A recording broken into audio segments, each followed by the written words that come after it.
Hello, everyone. This is Hive Magazine. My name is Alfie Clark, and today I am joined by singer-songwriter Lauren Mikki. Lauren, how are you doing today? I'm really good, thank you, Alfie. How are you? I am doing grand. Thank you for taking my time today. Should be a great little interview, this. So, I'm going to start off by I can imagine a lot of people that are going to be watching this or reading this interview on the website aren't really going to know who you are. So, first of all, please just describe yourself and your music to anyone who is out of the know, please.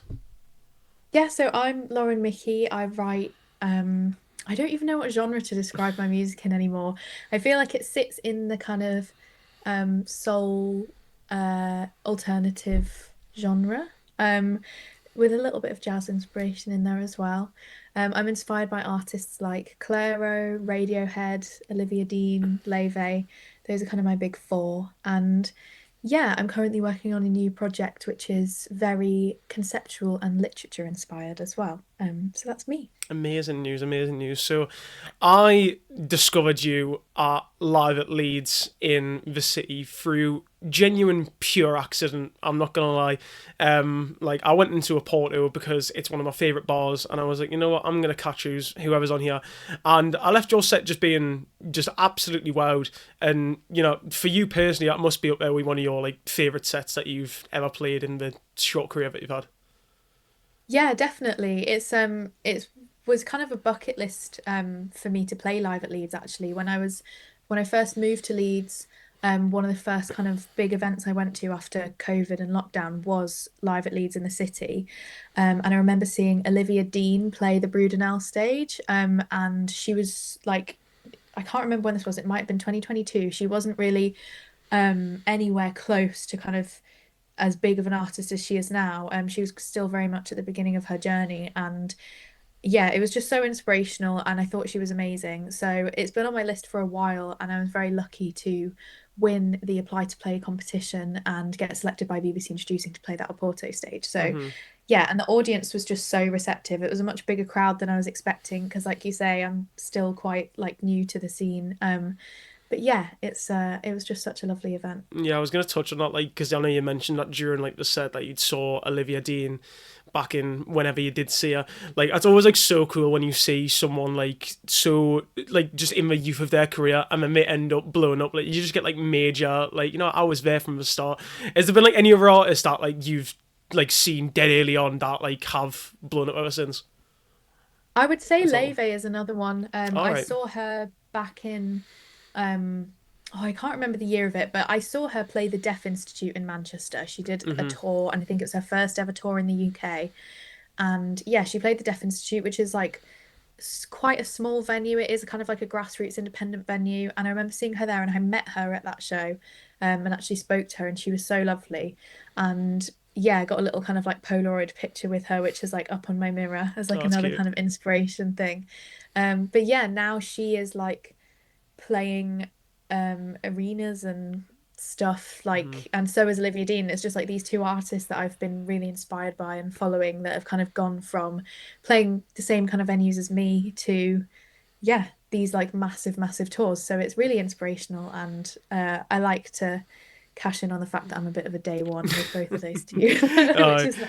yeah, yeah. To be fair, like honestly, both their albums are absolutely phenomenal from last year as well, man. They are so good. I come back to them so often, and like, Yeah. yeah, I want to go back to that set again. Like, obviously, it was at a Porto, which they put on for so many smaller artists. Like, even outside of live at Leeds, they put on so many amazing gigs. We've had like some brilliant people that have played there in the past. Is that kind of came like a little bit of a spiritual home for you because you played there like a few days like straight after live at Leeds as well? Yeah, I mean, Oporto again, like it's one of those amazing venues that like they're just so friendly and so receptive to new music in the lead scene. And they also do host some really incredible gigs. Like they have some really big artists playing there. I've done a few rep shifts at Oporto, which is, like working the door. And Mm-hmm. some of the artists that have played there, I've been like, oh wow, like I actually, I really like him and really kind of respect your work, and you're playing this venue, and then it's also accessible to anyone and everyone who wants to put on a gig there. And it's a really special place, and the people who work there are also like just the loveliest people.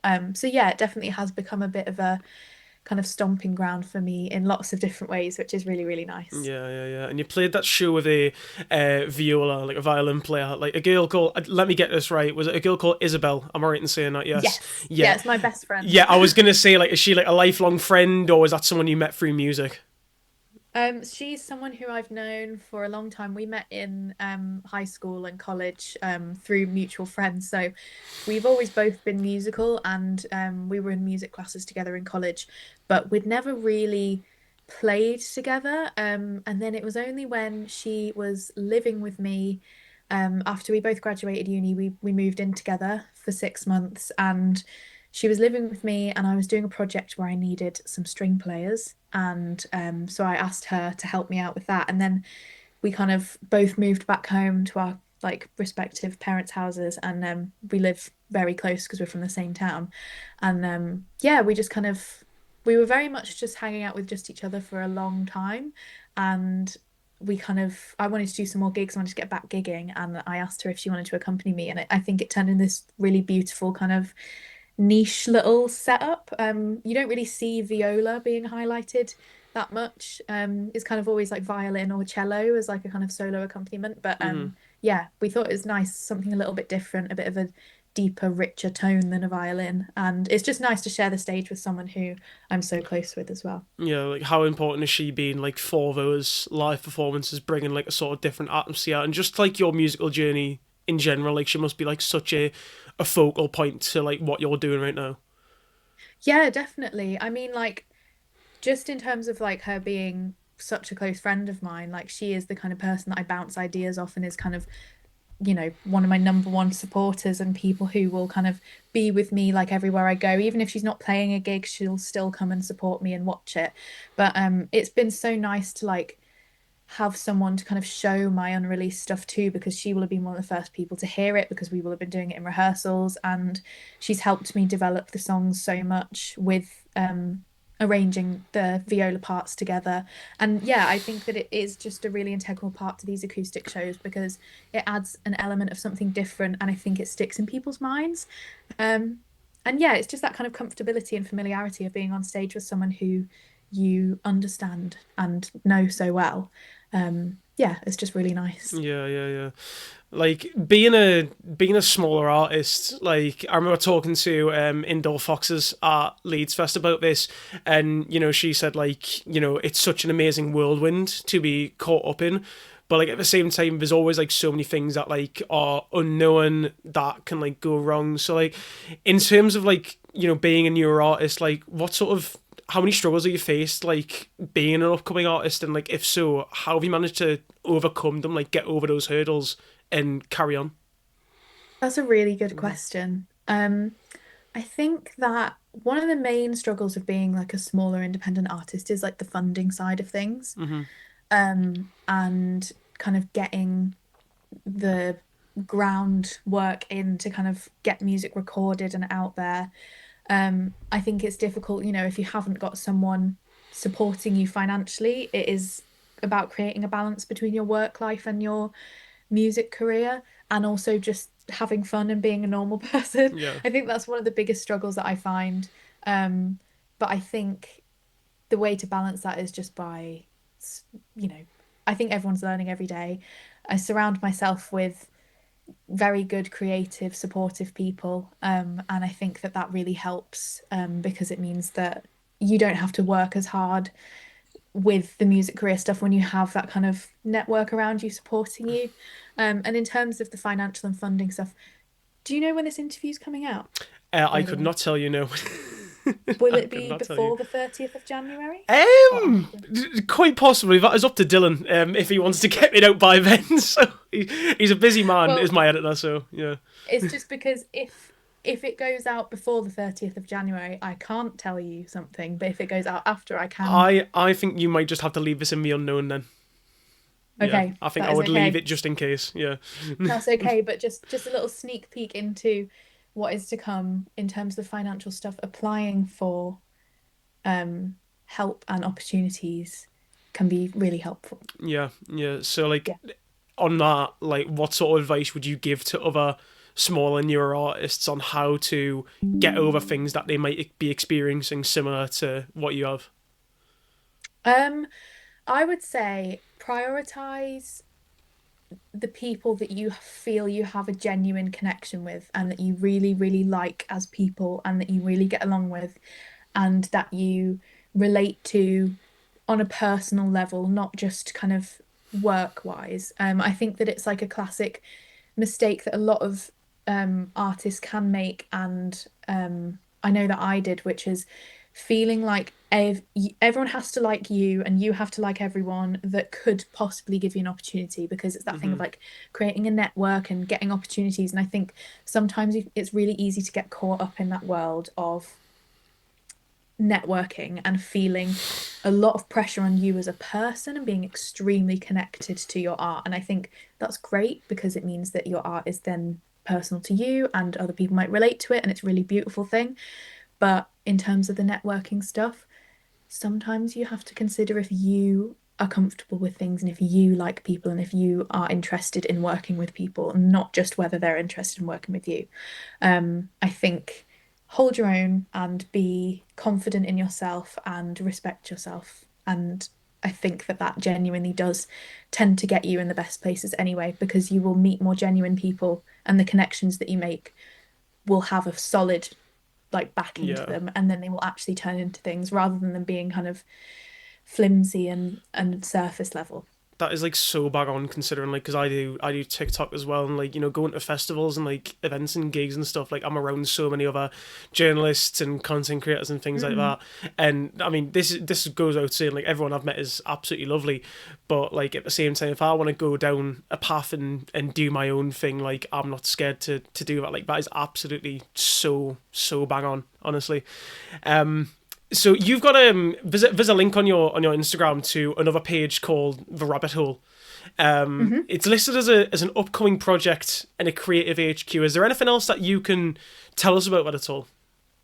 Yeah, so the way that I view it at the moment, I think it's definitely going to evolve as this kind of project unfolds. I think that's the really beautiful thing about artistic projects is that they grow with you. But I have a project in the works at the moment, and the way that I currently view the rabbit hole is to be a little outlet for the process of what I'm doing and the inspiration behind it. So I kind of hinted that the kind of next project I'm doing is very inspired by my love of reading and literature. And I think that my personal feelings about the art that I consume is I find so many different kind of emotional stories that are the same in a book that I've read or a song that I've listened to or my favorite album. And these kind of things can ignite a specific emotional response in me.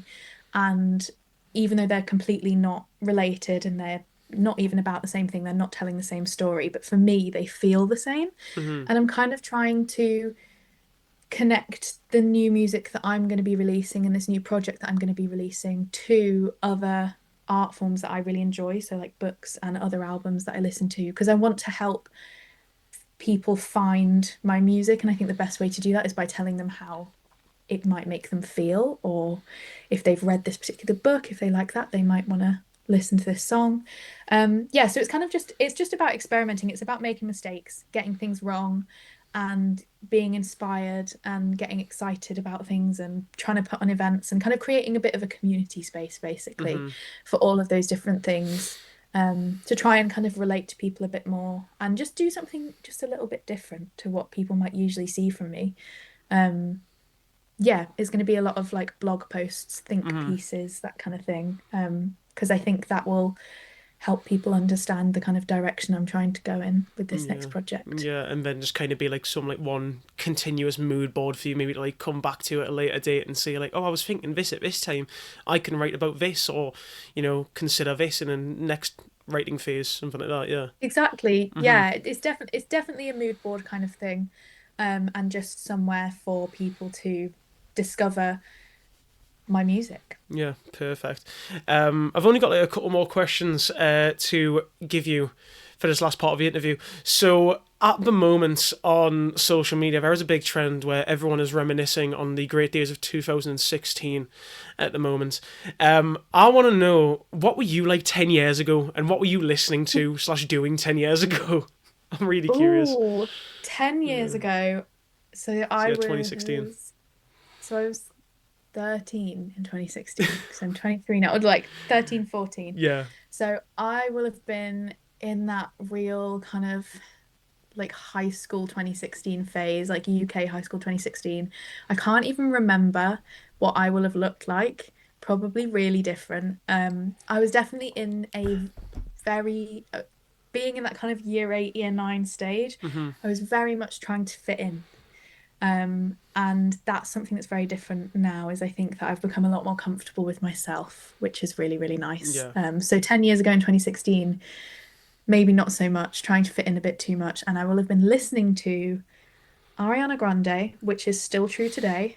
I probably also will have just been listening to whatever the hell was in the charts yeah. because No, I 100% was same. trying to fit in with everybody. And then secretly on the side, I will have been listening to Radiohead and not really telling many people about it because I didn't want them to think I was being too strange. But yeah, not that Radiohead is niche or Oh strange, no. but it wasn't kind of in the charts in 2016. Yeah, yeah. So Like I think yeah, I think if someone in like year 8 said that they were listening to Radiohead, like they're not gonna get it, are they? No. no, it was going to be a weird vibe, but Dua Lipa was definitely on there as well, and I'll Yeah. stand by that. Yeah, absolutely stand by Ariana and Dua Lipa, but the rest of it, not so sure. No, I was a big chart watcher when I was like back in the day. Like it was just all top 40, top 100, that sort of stuff. It was that, and then like 2016, Pokemon Go, man, that was just Oh prime yeah, time, and that was we were all we so were all good. doing Pokemon Go. Oh, come on, man. That was And my it. final question from for you is not actually from me. It is actually from a different artist. So this is from a band called Teenage Jones, and Oh nice. I've been doing this little bit where I've been getting artists to give me a question to ask to another artist. So the girls from Teenage Jones would like to know. Well, I'll give you some context first. So they have on their riders, they always request a framed photo of Adam Sandler. God knows why. I think I have asked them this, so figure it out. So their question is, You have to have a framed photo of someone on your rider. Who is it? Yeah, fantastic. that's a great one. That's a good one. Ooh, that's such a good question. I think I'm trying to think if I want to go funny or inspirational because Adam Sandler's pretty iconic. That's a really Yeah. good one. I feel like this isn't a celebrity and this is really weird, but it's the only thing that's coming into my head. And I want Animal, the Muppet from, Oh, you know, the well, that's a drummer. great show. Actually, that's a great show. No, he's a celebrity. I would consider that He a is a celebrity. Yeah. celebrity, but he's the drummer and Yeah. he's Animal and he's a Muppet. And my reasoning is because my mum loves Animal. And I feel like she loves Animal because he just is crazy and just lets go. And when he's playing the drums, nothing else matters. And he just goes insane. And I just think I would love, I just want to channel that. I just want to channel that. I'm doing my thing and I'm going to have a great time and I'm going to go crazy and I don't care what I look like or anything else. I'm just doing it. Yeah. That is a And he fantastic also answer. is really cute as well. So I think that would be a fun one to Yeah. look at. I think it would ground me in the keeping it a bit silly, not being too serious. Yeah, that's a fantastic answer. That. So to carry Yeah. this bit on, to carry this portion of the interview on, I'm now going to need you to give me a question to ask to whoever I interview next. It can be funny, it can be serious, it can be daft, it can be whatever you want. Any question. Okay. Okay, I would say I'll keep it in the theme of the kind of next project that I'm doing and say, is there a book or film that you think feels the same as the next song you're going to release? That's a good one. That's a good one. I feel like I can get I'm really hoping for a good answer from that. Hopefully. from whoever Yeah. I interview Or it next year. doesn't have to be the next song you're going to release, just like, Next project, your next bit of favourite song music, that you've yeah, released. whatever, yeah, anything like that. But just some kind of other media that isn't music that feels the same as that. Yeah, amazing. Yeah. Well, that's all we got time for, mate. Like, I really do appreciate you taking the time. This has been Hive Magazine with me, Alfie Clark, and Lauren Mikki.